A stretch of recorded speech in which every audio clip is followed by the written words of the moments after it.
ছেলে আমার কাছে তুমি কি চাও? ছেলে বলল, মা, আমাকে যদি একটু কাপড় দেয়া হতো, যে কাপড় দিয়ে আমি আমার সতরটাকে ঢাকতে পারতাম। আমাকে যদি এক টুকরা কাপড় দিতেন, সে কাপড় দিয়ে আমি আমার সতরটা ঢাকতাম, আর নবীজির মোবারক দরবারে আমি চিরদিনের জন্য চলে যেতাম। সুবহানাল্লাহ। আমার বেড়া মা আবার একটা কম্বল দিলেন। আব্দুল্লাহ সে কম্বলটাকে দুই ভাগ করলেন। এক ভাগ দিয়ে সতর ডাকলেন, আরেক ভাগ গায়ের মধ্যে জড়ালেন। জুলবিজাদাইন মানে হচ্ছে দুই কম্বলের মালিক, দুই কম্বলওয়ালা। তিনি যেহেতু কম্বলের এক অংশ দিয়ে সতর রেখেছিলেন, আরেক অংশ দিয়ে তিনি তার শরীরটাকে দেখেছিলেন, এজন্য জুলবিজাদাইন বলা হতো তাকে। আব্দুল্লাহ আবার সতর ডাকলেন, আরেক অংশ দিয়ে গা ডাকলেন। হেঁটে হেঁটে সুদূর মদিনায় নবীজির মোবারক দরবারে চলে গেলেন। ফজরের ওয়াক্ত মসজিদে নববীর পাশে গেইটের মধ্যে দরজার পাশে বসে রইলেন। উস্কো শুষ্ক চেহারা, ক্ষুধার্ত চেহারা, মলিন চেহারা, অগুছালু চুল নিয়ে বসে আছেন। নবীজির নজর যখন আব্দুল্লাহর উপর পড়ল, নবীজি বললেন, যুবক, তোমার পরিচয় কি? বাড়ি কোথায়? তোমার এই কা অবস্থা? আব্দুল্লাহ বলল, ইয়া রাসূলুল্লাহ ওয়া হাবিবাল্লাহ, আপনার উপর ঈমান আনার অপরাধে আমি আমার বাড়ি ছাড়তে হয়েছে, আমার সম্পদগুলো ছাড়তে হয়েছে। আর নবী, শুধু বাড়িঘর নয়, শুধু সম্পদ নয়, ঈমান আনার অপরাধে আমার চাচা আমার শরীরের পোশাকগুলো পর্যন্ত খুলে রেখেছে। নবীজির কাছে সমস্ত ঘটনা খুলে বললেন। নবীজি এই কষ্টের ঘটনা শুনছিলেন, আর পবিত্র চোখ দিয়ে নবীজির পানিগুলো ঝরছিল। নবীজি বললেন, তোমার নাম কি? আব্দুল্লাহ বলল, ইয়া রাসূলুল্লাহ ওয়া হাবিবাল্লাহ, আমার নাম হচ্ছে আব্দুল উজ্জা। নবীজি বললেন, না, আজ থেকে তোমার নাম আব্দুল উজ্জা নয়, আমি নবীজি বলে দিলাম, আজ থেকে তোমার নাম হচ্ছে আব্দুল্লাহ। সুবহানাল্লাহ। আমার বেড়া নবীজি আবার আব্দুল্লাহ কি ওই সাহাবীকে আহলে সুফার সদস্য বানিয়ে দিলেন। অর্থাৎ নবীজির ঘরের পাশে প্রায় 70 জন সাহাবী, তারা এখানেই থাকতেন, দিন শিখতেন, দিনের চর্চা করতেন, এবং এখানেই যা আসতো তা দিয়ে তারা খাওয়া দাওয়া করতেন। আমার বেড়া নবীজি বললেন, সাহাবীরা রে, আমার আব্দুল্লাহকে তোমরা কোরআন শিখাও, দিন শিখাও। সাহাবায়ে কেরাম এবার আব্দুল্লাহকে কোরআন শিখাচ্ছেন, দিন শিখাচ্ছেন, ইলম শিখাচ্ছেন। এবার আব্দুল্লাহ পবিত্র কোরআনুল কারীম উচ্চ সুরে তেলাওয়াত করতে লাগলেন। হযরত আবু বকর, হযরত ওমর রাদিয়াল্লাহু তাআলা আনহু নবীজির কাছে এসে আরজি পেশ করলেন, ইয়া রাসূলুল্লাহ ওয়া হাবিবাল্লাহ, আপনার আব্দুল্লাহর জন্য এত উচ্চ সুরে কোরআনুল কারীমের তেলাওয়াত করে আমাদের নামাজে কষ্ট হয়। নবীজি বললেন, ওমর, ও আমার সাহাবীরা শুনো, আমার এই আব্দুল্লাহকে তোমরা বাধা দিও না, কারণ আমার আব্দুল্লাহর ঈমান বড় দামি ঈমান। আমার এই আব্দুল্লাহ ঈমান আনতে গিয়ে সম্পদ হারিয়েছে, বাড়িঘর হারিয়েছে, ঈমানের কারণে শরীরের পোশাকটা পর্যন্ত হারিয়েছে। আল্লাহু আকবার।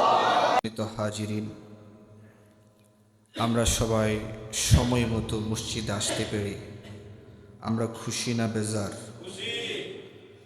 এজন্য আনন্দ চিত্তে আমরা আল্লাহ তাআলার শুকরিয়া আদায় করছি, পড়ছি আলহামদুলিল্লাহ, পড়ছি রব্বানা লাকাল হামদ হামদান কাসীরান তাইয়িবান মুবারাকান ফীহি ইয়া রাব্বি লাকাল হামদু বিল ইসলাম, লাকাল হামদু বিল কুরআন, লাকাল হামদু বিল ঈমান। দুরূদ পাঠ করছি মানবতার মুক্তির দিশারি আল্লাহ তাআলার পেয়ারা হাবিবের শানি। আমরা সকলে পড়ছি আল্লাহুম্মা সাল্লি ওয়া সাল্লিম আলা নাবিয়িনা মুহাম্মদ। সম্মানিত হাজিরিন, আমি আপনাদের সামনে পবিত্র কোরআনুল কারীমের 61 নম্বর সূরা আস-সফ থেকে তেলাওয়াত করেছি। এই সূরা আল্লাহ পাক আমাদেরকে একটি ব্যবসার কথা বলেছে। আমাদের কিসের কথা? ব্যবসার কথা বলেছে। এই ব্যবসা আল্লাহ পাক তিনি আমাদের সাথে করতে চান। এ ব্যবসায় যদি আমরা ইনভেস্ট করতে পারি তাহলে আমাদেরকে তিনি জাহান্নামের আগুন থেকে মুক্তি করবেন এবং চিরসুখের জান্নাতে আমাদেরকে তিনি প্রবেশ করাবেন। পড়ি সুবহানাল্লাহ। ব্যবসাটা বাহ্যিক দৃষ্টিকোণ থেকে আমাদের কাছে কঠিন মনে হলেও কিন্তু এই ব্যবসাটা অনেক সহজ এবং আল্লাহ তাআলা বলছেন যালিকাল ফাউজুল আযীম। আর এই ব্যবসা যারা লাভবান হবে এটা হচ্ছে মহা সফলতা। কারণ জান্নাতে যাওয়া আর জাহান্নামের আগুন থেকে বাঁচা এই সফলতা কি ছোট নাকি বড়? আল্লাহ বললেন কম বড় নয়, মহান সফলতা। সুবহানাল্লাহ। রব্বুল আলামিন বলেন ইয়া আইয়ুহাল্লাযীনা আমানু হাল আদুল্লুকুম আলা তিজারাতিন তুনজিকুম মিন আযাবিন আলীম। আল্লাহ বললেন ও ঈমানদাররা শুনো শুনো, আমি কি তোমাদেরকে এমন এক ব্যবসার কথা বলবো না? এমন একটা ব্যবসার কথা কি আমি তোমাদেরকে বলবো না যা তোমাদেরকে জাহান্নামের কঠিন শাস্তি থেকে মুক্তি দেবে? আমরা বললাম আল্লাহ, আমাদেরকে এমন ব্যবসার কথা আপনি বলে দেন যে ব্যবসা আমাদেরকে জাহান্নামের আগুন থেকে মুক্তি দেবে। তখন রব্বুল আলামিন বলেন তুমিনুনা বিল্লাহি ওয়া রাসূলিহি ওয়া তুজাহিদুনা ফি সাবিলিল্লাহি বিআমওয়ালিকুম ওয়া আনফুসিকুম। আল্লাহ বললেন শুনো শোনো, ব্যবসা হচ্ছে এই, তোমরা আল্লাহ এবং তার রাসূলের উপর ঈমান আনবে আর দ্বীনকে বিজয়ী করার জন্য, ইসলামকে বিজয়ী করার জন্য তোমরা জান এবং মাল আল্লাহর রাস্তায় খরচ করবে। যদি জান এবং মাল তোমরা আল্লাহর রাস্তায় খরচ করতে পারো তাহলে আমি রব্বুল আলামিন তোমাদেরকে জাহান্নামের আগুন থেকে মুক্ত করব। শুধু জাহান্নামের আগুন থেকে মুক্ত করে আমি ক্ষান্ত হব না। আল্লাহ পাক বলছেন ইয়াগফির লাকুম যুনুবাকুম ওয়া ইউদখিলকুম জান্নাতিন তাজরি মিন তাহতিহাল আনহার। আমি আল্লাহ পাক তোমাদের জীবনের সব গুনাহগুলো ক্ষমা করে দেব এবং এমন চিরসুখের জান্নাতে প্রবেশ করাবো যে জান্নাতের তলদেশ দিয়ে ঝর্ণা ধারা প্রবাহিত হয়। সুবহানাল্লাহ। তাহলে আল্লাহ আমাদেরকে কিসের কথা বললেন? ব্যবসার কথা। জোরাউজমে কিসের কথা? ব্যবসার কথা বললেন। ব্যবসা হচ্ছে এই, তোমরা আল্লাহ এবং তার রাসূলের উপর ঈমান আনবে এবং তোমাদের জান এবং মাল দিয়ে দ্বীন বিজয়ের জন্য সংগ্রাম করবে, জিহাদ করবে। আচ্ছা বলুন তো দেখি, আমাদের জান এবং মাল এইটা কার দেওয়া? জোরাউজমে কার দেওয়া? আল্লাহর দেওয়া। আমাদেরকে জান দিয়েছেন আল্লাহ, মালও দিয়েছেন আল্লাহ। এবার আল্লাহ বলছেন এই জান এবং মাল আমার রাস্তায় খরচ করো। যদি আমার রাস্তায় দ্বীন বিজয়ের জন্য জান এবং মাল খরচ করতে পারো, শাহাদাতের নাজরানা পেশ করতে পারো, আমি আল্লাহ তোমাদের জীবনের সব গুনাহগুলো ক্ষমা করে দেব। শুধু ক্ষমাই করব না, চিরসুখের জান্নাতে আমি তোমাদেরকে প্রবেশ করাবো। সুবহানাল্লাহ। প্রিয় ভাই সব, আল্লাহ এবং তার রাসূলের উপর ঈমান আমাদের আছে না নাই? তাহলে এই কাজ শেষ। আমরা আল্লাহ এবং তার রাসূলের উপর ঈমান আনি, বিশ্বাস করি। 2 নম্বরে আল্লাহ বলছেন ওয়া তুজাহিদুনা ফি সাবিলিল্লাহ, এবং আল্লাহর রাস্তায় তোমরা জিহাদ করো, সংগ্রাম করো। বিআমওয়ালিকুম ওয়া আনফুসিকুম, তোমাদের জান এবং মাল দিয়ে। সুবহানাল্লাহ। আল্লাহ পাকের শর্ত হচ্ছে জান এবং মাল খরচ করতে হবে। আল্লাহর রাস্তায় সংগ্রাম করতে গিয়ে জান এবং মাল যদি আমরা খরচ করতে পারি, আল্লাহ আমাদেরকে ক্ষমা করবেন। আপনি কি করবেন? ক্ষমা করবেন। এখন আল্লাহর রাস্তায় যারা জান এবং মাল খরচ করে, জান মানে হচ্ছে জীবন, অর্থাৎ দিনকে বিজয়ী করার জন্যে জীবনটাকে কি করে দেয়? বিলিয়ে দেয়। শাহাদাতের নজরানা পেশ করে শহীদ হয়ে যায়। এই শহীদদের মূল্য আল্লাহর কাছে কম না বেশি? যারা আল্লাহর রাস্তায় শহীদ হয়, আল্লাহ পাক তাদেরকে ক্ষমা করে দেয়। কিয়ামতের দিন তাদের কোনো বিচার হবে না, বিনা বিচারে তাদেরকে জান্নাত দিবেন কে?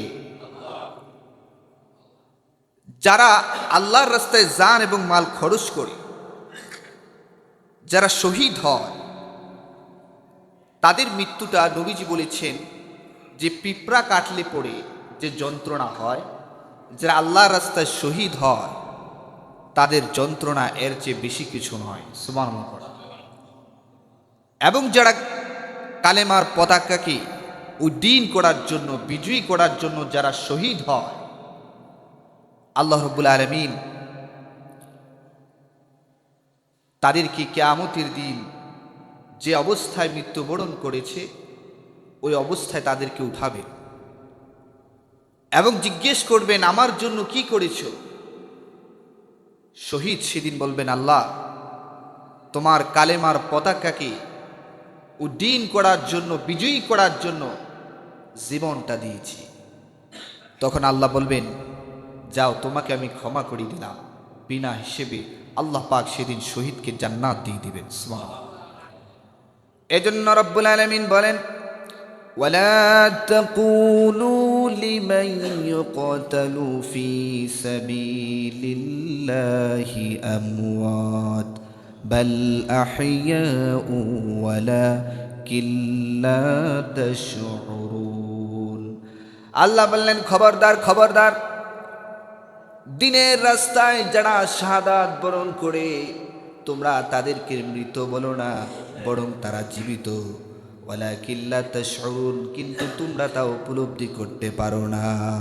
সুবহানাল্লাহ। যারা দিনের রাস্তায় জীবনটাকে কুরবান করে দেয়, খবরদার তোমরা তাদেরকে মৃত বলো না, বরং তারা জীবিত। কিন্তু তোমরা সাধারণ মানুষ সেটা উপলব্ধি করতে পারবে না। যারা শাহাদাতের নজরানা পেশ করে যুগ যুগ ধরে মানুষ তাদেরকে স্মরণ করে, কথা বলেন ঠিক কিনা? তারা জান্নাতের মধ্যে সবুজ পাখি হয়ে উড়ে বেড়ায়, জান্নাতের নাজ নেয়ামত ভোগ করে। অর্থাৎ আল্লাহর রাস্তায় শহীদ হওয়ার মানে হচ্ছে সাথে সাথে আল্লাহর জান্নাতে পৌঁছে যাওয়া। সুবহানাল্লাহ। শাহাদাত এবং জান্নাত এটা হচ্ছে একটা সেতু বন্ধু। আল্লাহর রাস্তায় শহীদ হওয়ার সাথে সাথেই আল্লাহ পাক তাদেরকে জান্নাতের নাজ নেয়ামত ভোগ করার সুযোগ করে দেন। সুবহানাল্লাহ। আমার ভাইরা, এই শাহাদাতের মৃত্যু, শাহাদাতের তামান্না সাহাবায়ে কেরাম লালন করতেন। আর সেই শাহাদাতের তামান্না লালন করার কারণে আল্লাহ পাক সাহাবীদেরকে বিজয় দান করেছিলেন। কথা বলেন ঠিক না? তারা মৃত্যুকে কখনো ভয় পেতেন না, বরং দ্বীনের জন্য, ইসলামের জন্য তারা মৃত্যুকে আলিঙ্গন করতেন, শাহাদাতের মর্যাদা লাভ করতেন। কথা বলেন ঠিক না? প্রিয় ভাই সব, সে শাহাদাতের মৃত্যুর জন্য সাহাবায়ে কেরামের আগ্রহ কেমন ছিল? সব সময় দোয়া করতেন, আল্লাহ শাহাদাতের মৃত্যু আমাদেরকে নসিব করো। সুবহানাল্লাহ। শহীদকে আমরা দুই ভাগে ভাগ করতে পারি। আওয়াজ, কয় ভাগে? দুই ভাগে। যারা সরাসরি দিন প্রতিষ্ঠার আন্দোলন করতে গিয়ে, সংগ্রাম করতে গিয়ে, জিহাদ করতে গিয়ে যারা মৃত্যুবরণ করে, তারা হচ্ছে প্রকৃত শহীদ। তারা হচ্ছে কি? প্রকৃত শহীদ। দুই নাম্বার হচ্ছে যাদেরকে আল্লাহ পাক কিয়ামতের দিন শহীদের মর্যাদা দান করবে। এমন কিছু মৃত্যু আছে যে মৃত্যুর কারণে তারা সরাসরি শহীদ নন, কিন্তু এই মৃত্যুর কারণে আল্লাহ পাক কিয়ামতের দিন তাদেরকে শাহাদাতের মর্যাদা দান করবেন। সুবহানাল্লাহ। তাহলে যারা সরাসরি দিন প্রতিষ্ঠার আন্দোলন করতে গিয়ে মৃত্যুবরণ করে তারা শহীদ। শহীদদের কোনো গোসল দিতে হয় না।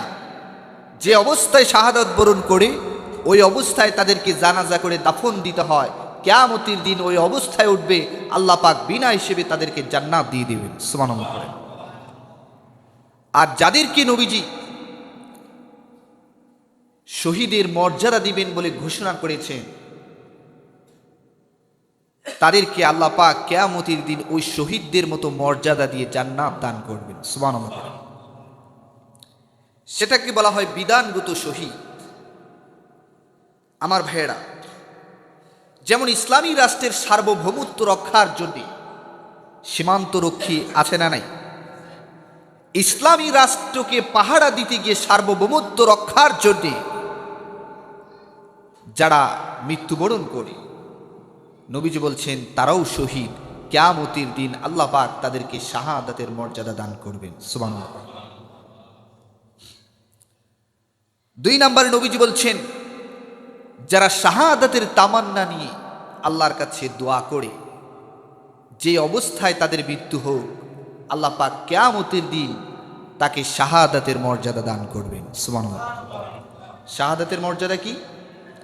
শহীদদেরকে আল্লাহ তাআলা, প্রকৃত শহীদদেরকে যেমনিভাবে আল্লাহ ক্ষমা করে জান্নাত দান করবেন, যারা শাহাদাতের তামান্না অন্তরে লালন করে বারবার দোয়া করে, আল্লাহ তোমার দ্বীনের রাস্তায় যেন জীবন দিতে পারি, শহীদ হতে পারি, শাহাদাতের মৃত্যু নসিব করো। নবীজি বলেছেন এই তামান্না নিয়ে যারা চলে, যে অবস্থায় তাদের মৃত্যু হোক, কিয়ামতের দিনে তামান্না অন্তরে থাকার কারণে শহীদদেরকে আল্লাহ যেভাবে মর্যাদা দিবেন, ওই ব্যক্তিকে আল্লাহ তাআলা শহীদের মর্যাদা দান করবেন। সুবহানাল্লাহ। আমার ভাইয়েরা, সাহাবায়ে কেরাম শাহাদাতের তামান্না কেমন ভাবে লালন করতেন? হযরতে আব্দুল্লাহ যুল বিজাদাইন নবীজির একজন যুবক সাহাবী। ওই সাহাবী যখন ছোট্ট অবস্থায় তার বাবা মৃত্যুবরণ করে ইন্তেকাল করে, ছোট্ট অবস্থায় তিনি তার বাবাকে হারিয়েছেন। চাচার অধীনে লালিত পালিত হয়েছেন। যখন তিনি যৌবনে পদার্পণ করেছেন, চাচার অধীনে লালিত পালিত হয়েছেন, চাচার ঘরে বসবাস করেন, চাচার উট ভেড়া বকরিগুলো তিনি চড়াতেন। যখন নবীজির আগমন হলো, বছরের পর বছর অতিবাহিত হচ্ছে, হযরত আব্দুল্লাহ যুল বিজাদাইন নবীজির সুসংবাদ যখন পেলেন, মনে মনে ধারণা করলেন নবীজির উপর ঈমান আনবেন, ইসলাম গ্রহণ করবেন। কিন্তু চাচার অধীনে থাকেন বিদায়, চাচার অধীনে চাকরি করেন বিদায় তিনি সাহস করতে পারছিলেন না। যখন মক্কা বিজয় হলো, নবীজি যখন মক্কা বিজয়ের পরে মক্কা থেকে মদিনায় হিজরত করেন, তখন আব্দুল্লাহ, তখনও তিনি ইসলাম গ্রহণ করেন নাই, তখন তার নাম ছিল আব্দুল উজ্জা। চাচাকে বলল, চাচাজি, মুহাম্মদ সাল্লাল্লাহু আলাইহি ওয়াসাল্লাম যে দ্বীনের প্রচার করে প্রসার করে, এই ব্যাপারে আপনার অভিমত কি? চাচা বলল, আমারও তো তাই মনে হয়, তিনি হয় আল্লাহর নবী হবেন। আবার আব্দুল উজ্জা বলল, চাচাজি তাহলে আপনি আমাকে বলুন, আপনি কি মুহাম্মদ সাল্লাল্লাহু আলাইহি ওয়াসাল্লামের উপর ঈমান আনবেন কিনা? চাচা বলেন, কোশ্চিন কালেও নয়। আবার আব্দুল উজ্জা বলল, চাচাজি আমি বছরের পর বছর অপেক্ষা করছিলাম, আপনার অধীনে চাকরি করি বিদায় আমার সাহস হচ্ছে না, কিন্তু আমি আকাঙ্ক্ষা পোষণ করেছিলাম আপনি আগে ঈমান আনবেন, তারপর আপনার দেখা দেখি আমি ঈমান আনব। কিন্তু আজকে যখন আপনি স্পষ্টভাবে জানিয়ে দিয়েছেন মুহাম্মদ সাল্লাল্লাহু আলাইহি ওয়াসাল্লামের উপর আপনি ঈমান আনবেন না, তাহলে আপনি স্পষ্টভাবে শুনে নেন, আমি ঘোষণা দিলাম লা ইলাহা ইল্লাল্লাহু মুহাম্মাদুর রাসূলুল্লাহ সাল্লাল্লাহু আলাইহি ওয়াসাল্লাম। চাচা বলেন, ভাতিজা এর পরিণতি কি তোমার জানা আছে? ভাতিজা বলেন, না। চাচা বললেন, ভাতিজারে, ছোট্ট অবস্থা থেকে তোমার দায়িত্ব নিয়ে তোমাকে আমি লালন পালন করেছি, তুমি আজকে ইমানের ঘোষণা দিয়েছ, আজকে তুমি আমার বাড়ি ছাড়তে হবে। ভাতিজা বললেন, কোনো অসুবিধা নাই, আমি আপনার বাড়ি ছেড়ে নিলাম। চাচা বললেন, ভাতিজা এখানেই শেষ নয়, আমার দিনে লালিত পালিত হওয়ার কারণে যে উট ভেড়া বকরির মালিক হয়েছ, আমার সে সম্পদ ফেরত দিতে হবে। ভাতিজা বললেন, ফেরত দিলাম। চাচা বললেন, ভাতিজা এখানেই শেষ নয়, তোমার পরনে যে পোশাক আশাকগুলো রয়েছে এগুলো আমার টাকার কিনা, এগুলো খুলে দিতে হবে। হজরতে আব্দুল্লাহ নিজের পোশাকগুলো খুলে দিলেন, এবার সম্পূর্ণ উলঙ্গ হয়ে গেলেন। দৌড়ে গেলেন মার কাছে। মা সন্তানের এই অবস্থা দেখে কুকড়ে কেঁদে উঠলেন আর চোখ চেপে ধরলেন। বললেন, বাবারে তোমার এমন অবস্থা কেন? তখন আব্দুল্লাহ বললেন, মা, মুহাম্মদের কালেমা পড়েছি, মুহাম্মদ সাল্লাল্লাহু আলাইহি ওয়াসাল্লামের প্রতি ঈমান এনেছি, যার অপরাধে আমাকে বাড়ি ছাড়তে হয়েছে। আমার পোশাকগুলো আমার চাচা সবগুলো রিটার্ন নিয়েছেন। এবার মা বলল, ছেলে আমার কাছে তুমি কি চাও? ছেলে বলল, মা, আমাকে যদি একটু কাপড় দেয়া হতো, যে কাপড় দিয়ে আমি আমার সতরটাকে ঢাকতে পারতাম, আমাকে যদি এক টুকরা কাপড় দিতেন, সে কাপড় দিয়ে আমি আমার সতরটা ঢাকতাম, আর নবীজির মোবারক দরবারে আমি চিরদিনের জন্য চলে যেতাম। আমার বেড়া মা আবার একটা কম্বল দিলেন। আব্দুল্লাহ সে কম্বলটাকে দুই ভাগ করলেন, এক ভাগ দিয়ে সতর ডাকলেন, আরেক ভাগ গায়ের মধ্যে জড়ালেন। জুলবিজাদাইন মানে হচ্ছে দুই কম্বলের মালিক, দুই কম্বলওয়ালা। তিনি যেহেতু কম্বলের এক অংশ দিয়ে সতর ডেকেছিলেন, আরেক অংশ দিয়ে তিনি তার শরীরটাকে দেখেছিলেন, এজন্য জুলবিজাদাইন বলা হতো তাকে। আব্দুল্লাহ আবার সতর ডাকলেন, আরেক অংশ দিয়ে গা ডাকলেন। হেঁটে হেঁটে সুদূর মদিনায় নবীজির মোবারক দরবারে চলে গেলেন। ফজরের ওয়াক্ত মসজিদে নববীর পাশে গেটের মধ্যে দরজার পাশে বসে রইলেন। উস্কো শুষ্ক চেহারা, ক্ষুধার্ত চেহারা, মলিন চেহারা, অগুছালু চুল নিয়ে বসে আছেন। নবীজির নজর যখন আব্দুল্লাহর উপর পড়ল, নবীজি বললেন, যুবক, তোমার পরিচয় কি, বাড়ি কোথায়, তোমার এই কে অবস্থা? আব্দুল্লাহ বলল, ইয়া রাসূলুল্লাহ ওয়া ইয়া হাবিবাল্লাহ, আপনার উপর ঈমান আনার অপরাধে আমি আমার বাড়ি ছাড়তে হয়েছে, আমার সম্পদগুলো ছাড়তে হয়েছে।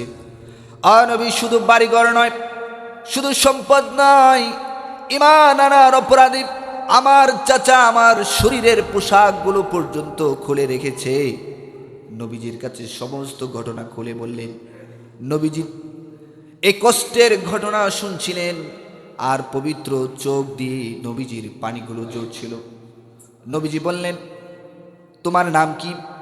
আব্দুল্লাহ বলল, ইয়া রাসূলুল্লাহ ওয়া ইয়া হাবিবাল্লাহ, আমার নাম হচ্ছে আব্দুল উজ্জা।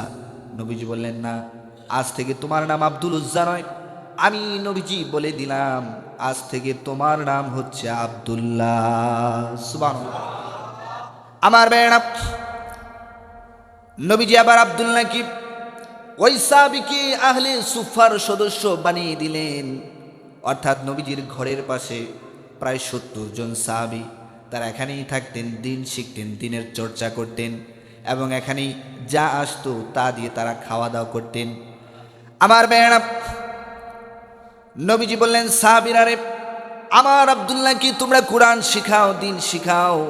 সাহাবে কেরাম এবার আব্দুল্লাহকে কোরআন শিখাচ্ছেন, দিন শিখাচ্ছেন, ইলম শিখাচ্ছেন। এবার আব্দুল্লাহ পবিত্র কোরআনুল কারীম উচ্চ সুরে তেলাওয়াত করতে লাগলেন। হযরত আবু বকর, হযরত ওমর রাদিয়াল্লাহু তাআলা আনহু নবীজির কাছে এসে আরজি পেশ করলেন, ইয়া রাসূলুল্লাহ ওয়া ইয়া হাবিবাল্লাহ, আপনার আব্দুল্লাহর জন্য এত উচ্চ সুরে কোরআনুল কারীমের তেলাওয়াত করে আমাদের নামাজে কষ্ট হয়। নবীজি বললেন, ওমর, ও আমার সাহাবীরা শোনো, আমার এই আব্দুল্লাহকে তোমরা বাধা দিও না, কারণ আমার আব্দুল্লাহর ঈমান বড় দামি ঈমান। আমার এই আব্দুল্লাহ ঈমান আনতে গিয়ে সম্পদ হারিয়েছে, বাড়িঘর হারিয়েছে, ঈমানের কারণে শরীরের পোশাকটা পর্যন্ত হারিয়েছে। আল্লাহু আকবার। আমার বেড়া ইতিমধ্যে তাবুক যুদ্ধের ডাক আসলো, রোমানদের সাথে জিহাদ হবে, রোমানরা নবীজিকে পরাস্ত করবেন, মুসলমানদেরকে পরাস্ত করবেন, ইসলামকে ধ্বংস করে দিবেন। এই ঘোষণা দিয়ে রোমানরা যখন যুদ্ধের প্রস্তুতি নিল, নবীজি সাহাবীদেরকে বললেন, ও আমার সাহাবীরা, যুদ্ধের জন্য তোমরা প্রস্তুতি গ্রহণ করো। এই যুদ্ধের জন্য তোমাদেরকে জান এবং মাল খরচ করতে হবে। আমার ভাইয়েরা, নবীজি সাহাবীদেরকে ঘোষণা দিলেন, কারণ এই যুদ্ধ কোনো সাধারণ যুদ্ধ নয়। তৎকালীন সময়ে সবচেয়ে বড় পরাশক্তি ছিল রোমানরা, তাদের বিরুদ্ধে যুদ্ধ হবে, চারটিখানি ব্যাপার নয়। নবীজি সাহাবীদের কাছে সম্পদ চাইলেন এবং জানও চাইলেন। এবার সাহাবে কেরাম এই যুদ্ধের জন্যে অকাতরে সম্পদ বিলিয়ে দিতে লাগলেন। হযরত আবু বকর রাদিয়াল্লাহু তাআলা আনহু নিজের সমস্ত সম্পদে যুদ্ধে দান করেছিলেন। হযরত উসমান, হযরতে ওমর রাদিয়াল্লাহু তাআলা থেকে শুরু করে সব সাহাবে কেরাম নিজেদের সম্পদগুলো ভাগ করে করে নবীজির সামনে রাখতে শুরু করলেন। এই যুদ্ধে শুধু পুরুষেরা নয়, এই যুদ্ধে নারীরা নিজেদের কানের দুল, নাকের ফুল, হাতের বালাগুলো তারা নবীজির সামনে স্তূপ করে দিলেন। বিশাল সম্পদের স্তূপ তৈরি হয়ে গেল। আবার নবীজি সেই সম্পদ এবং সাহাবীদেরকে নিয়ে জিহাদের ময়দানে রওনা দিলেন। আমার ভাইয়েরা, এবার আব্দুল্লাহ জীমান আনতে গিয়ে কিচ্ছু আনতে পারে নাই। সব সাহাবীরা দান করেছেন, তিনি কিচ্ছু দান করতে পারে নাই, কারণ তার কাছে কোনো সম্পদ আছে নাকি? ওই সাহাবী আসলেন, আব্দুল্লাহ এসে নবীজিকে বললেন, ইয়া রাসূলুল্লাহি ওয়া ইয়া হাবিবাল্লাহ, ও নবী, এই যুদ্ধের জন্য সব সাহাবী তাদের সম্পদ দিয়েছে, যার যার সামর্থ্য অনুযায়ী সহযোগিতা করেছে গো নবী, কিন্তু আমি আপনার এমন একজন সাহাবী, এই যুদ্ধের জন্য আমি কিচ্ছু দিতে পারি নাই। এবার আব্দুল্লাহ বললেন, ইয়া রাসূলুল্লাহি ওয়া ইয়া হাবিবাল্লাহ, ও নবী, আপনি আমার জন্য একটু দোয়া করেন, আল্লাহ যেন এই যুদ্ধে আমাকে শহীদ হিসেবে কবুল করে নেন, আমি যেন এই যুদ্ধে আমার জীবনটাকে বিলিয়ে দিতে পারি, আল্লাহ যেন আমাকে শহীদ হিসেবে কবুল করেন, আপনি একটু দোয়া করে দেন। নবীজি বললেন, তুমি একটা গাছের বাকুল নিয়ে আসো, গাছের ছাল নিয়ে আসো। গাছের ছাল আনা হলো। নবীজি আবার আব্দুল্লাহর হাতের মধ্যে সে ছাল, গাছের বাকলটা বেঁধে দিলেন আর বললেন, আল্লাহ, আমার আব্দুল্লাহর জন্য, আমার আব্দুল্লাহর রক্তকে আমি কাফেরদের জন্য হারাম ঘোষণা করলাম। সুবহানাল্লাহ। আব্দুল্লাহ বললেন, ইয়া রাসূলুল্লাহি ওয়া ইয়া হাবিবাল্লাহ, ও নবী, আমি চাইলাম কি আর আপনি দোয়া করলেন কি? ও নবী, আমি তো শহীদের তামান্না নিয়ে আপনার কাছে দোয়া চেয়েছি, আমি শাহাদাত বরণ করতে চাই, শহীদ হতে চাই, কিন্তু আপনি দোয়া করলেন, আপনি তো উল্টা দোয়া করলেন, আপনি আমার রক্তকে কাফেরদের জন্য হারাম ঘোষণা করলেন। আবার নবীজি বললেন, সাহাবী শোনো, এখন যদি তোমার মৃত্যু যদি জ্বরে আক্রান্ত হয়, তোমার মৃত্যু যদি বিছানায় হয়, আমি নবী ঘোষণা দিলাম, আল্লাহ পাক তোমাকে শহীদের মর্যাদা দান করবে, আল্লাহ পাক তোমাকে শহীদ হিসেবে কবুল করবেন। সুবহানাল্লাহ। তাবুক যুদ্ধে, তাবুক প্রান্তরে নবীজি চলে গেলেন সমস্ত সাহাবীদেরকে নিয়ে। ওই জায়গায় আব্দুল্লাহ যুলবিজাদাইন উনি জ্বরে আক্রান্ত হলেন, কিছুদিনের মধ্যে মৃত্যুবরণ করলেন।